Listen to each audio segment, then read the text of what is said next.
مساکین تشریف لائے. تبھی تو اعلیٰ حضرت کہتے ہیں وہ نہ تھا تو باغ میں کچھ نہ تھا، وہ نہ ہو تو باغ ہو سب فنا. جان ہے جہان کی، جان ہے تو جہان ہے، وہ جان ہے جہان کی، جان ہے تو جہان ہے. مجھے سامعین کرام، اللہ نے ہم پر لا تعداد انعام و اکرام فرمائے، بے شمار نعمت و دولت سے نوازا. زمین کو ہمارے لیے بچھونا، آسمان کو چھت بنایا، باران رحمت نازل فرما کر جن میں سے طرح طرح کے میوہ جات کو گایا. یہ چاند، سورج، ستارے، جمادات، نباتات، حیوانات سب کو ہمارے لیے پیدا فرمایا. ارے اللہ نے تو اتنی نعمتیں عطا کی، اگر تم شمار کرنا چاہو تو شمار نہیں کر سکتے. اللہ خود ارشاد فرماتا ہے وَإِن تَعُدُّوا نِعْمَتَ اللَّهِ لَا تُحْصُوهَا. اگر تم اللہ کی نعمتیں گنو تو تم شمار نہیں کر سکتے. اس رحمان و رحیم کا خاص کرم ہے کہ اس نے ہمیں انسان بنایا، پھر مسلمان بنایا، اور سب سے بڑا احسان و کرم یہ ہے کہ اپنے محبوب کا امتی و غلام. سب سے بڑا احسان و کرم یہ ہے کہ اپنے محبوب کا امتی و غلام بنایا. اللہ نے بے شمار نعمت و دولت سے نوازا، مگر کسی نعمت کا ادا کرنے کے بعد یہ نہیں فرمایا کہ اے بندے میں نے تجھ پر احسان کیا، اے مومنو تم پہ احسان ہوا. اللہ نے دیکھنے کے لیے آنکھ، سننے کے لیے کان، بولنے کے لیے زبان، پکڑنے کے لیے ہاتھ، چلنے کے لیے پیر، سوچنے سمجھنے کے لیے عقل و دماغ عطا فرمائے، مگر کسی نعمت کے عطا کرنے کے بعد یہ نہیں فرماتا کہ اے بندے میں نے تم پر احسان کیا، اے مومنو میں نے تم پر احسان کیا. مگر جب اپنے محبوب نبی، ہم بیماروں کے طبیب، آقا و داتا، رحمت للعالمین، احمد مصطفیٰ محمد مصطفیٰ صلی اللہ تعالی علیہ وسلم کو ہم نے بھیجا، ہم نے مبعوث کیا، تو وہی اللہ ارشاد فرماتا ہے لقد من اللہ علی المؤمنین اذ بعث فیہم رسولا، کہ بے شک احسان ہوا مسلمانوں پر کہ انہی میں سے ایک رسول بھیجا. اللہ نے کسی اور چیز پر احسان نہیں جتایا، لیکن جب اپنے محبوب کو بھیجا تو اللہ فرماتا ہے بے شک احسان ہوا مسلمانوں پر کہ انہی میں سے ایک رسول بھیجا. اب پوچھا جاتا ہے کہ رسول کس لیے بھیجا گیا، محبوب کس لیے بھیجا گیا؟ تو اللہ فرماتا ہے محبوب اس لیے بھیجا گیا، نچوڑ بتا رہا ہوں کہ محبوب اس لیے بھیجا گیا، رسول اس لیے بھیجا گیا تاکہ تمہیں راستہ چلنے کا طریقہ آ جائے. رسول اس لیے بھیجا گیا تاکہ تمہیں بات کرنے کا شعور آ جائے. محبوب اس لیے بھیجا گیا اگر وہ شادی کرے تو تمہیں ازدواجی زندگی گزارنے کا طریقہ آ جائے. محبوب اس لیے بھیجا گیا کہ وہ تمہیں حکمتیں سکھائے. محبوب اس لیے بھیجا گیا اگر وہ کسی کی نماز جنازہ پڑھا دے تو تمہیں نماز جنازہ پڑھنے کا طریقہ آ جائے. محبوب اس لیے بھیجا گیا اگر وہ حج کرے تو تمہیں حج کرنے کا طریقہ آ جائے، عمرہ کرے تو عمرہ کرنے کا طریقہ آ جائے، تیمم کرے تو تیمم کا بھی طریقہ آ جائے، وضو کرے تو وضو کا طریقہ آ جائے، غسل کرے تو غسل کا بھی طریقہ آ جائے. پوچھا گیا اس کا اخلاق کیسا ہوگا؟ اے محبوب اس کے اخلاق کا انداز کیسا ہوگا؟ تو اس کے اخلاق کے بارے میں کیا فرماتا ہے؟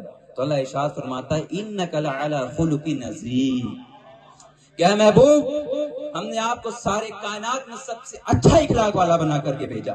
یہ میں نہیں کہہ رہا، یہ کوئی دنیا کا عالم نہیں کہہ رہا، یہ کوئی دنیا کا مفتی نہیں کہہ رہا، یہ دنیا کا کوئی پیر نہیں کہہ رہا، یہ دنیا کا کوئی محدث نہیں کہہ رہا، یہ دنیا کا کوئی مکبر نہیں کہہ رہا، یہ دنیا کا کوئی مدبر نہیں کہہ رہا، بلکہ اللہ کی وہ کتاب کہہ رہی ہے جس کی تو شان یہ ہے ذالک الکتاب لا ریب فیہ، کہ اس کتاب میں کسی شک و شبہ کی گنجائش ہی نہیں. تبھی تو شاعر کہتا ہے وہ کمال رتبہ مصطفیٰ بلغ العلا بکمالہ، یہ اثر ہے ان کے جمال کا کشفت دجا بجمالہ.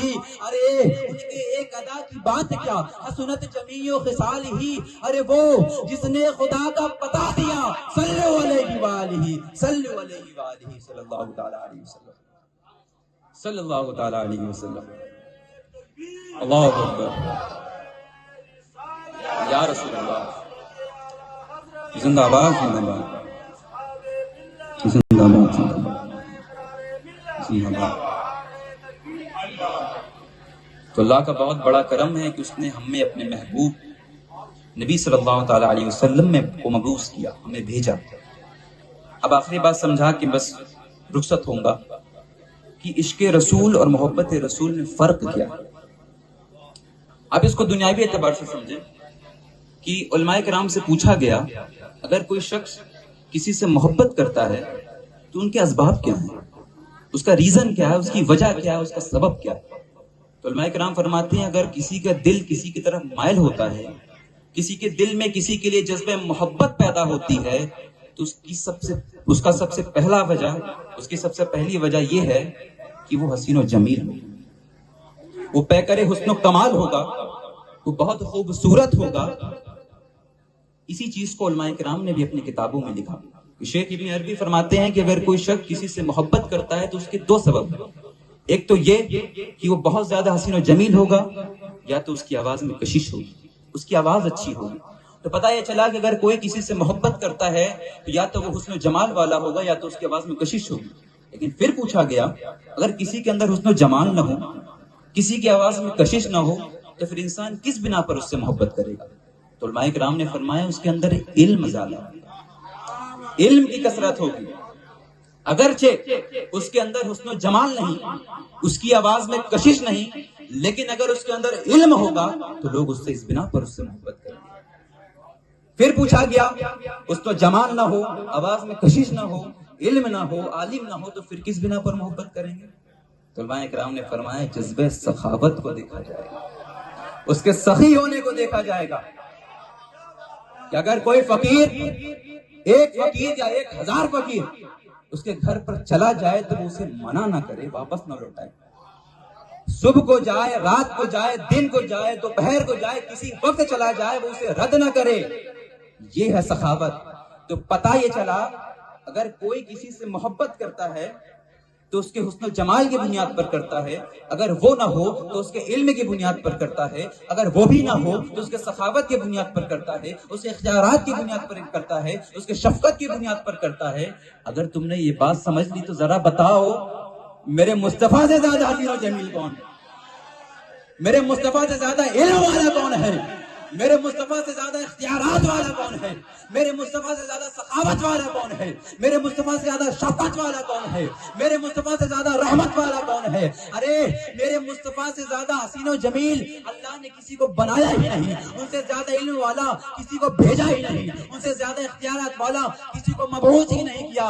تبھی تو بریلی کا امام کہتا ہے یہی بولے سدرا والے چمن جہاں کے تھالے، سبھی میں نے چھان ڈالے تیرے پائے کا نہ پایا، تجھے یک نے یک بنایا، تجھے حمد ہے خدایا، تجھے حمد ہے، تجھے یک نے۔ اللہ اکبر۔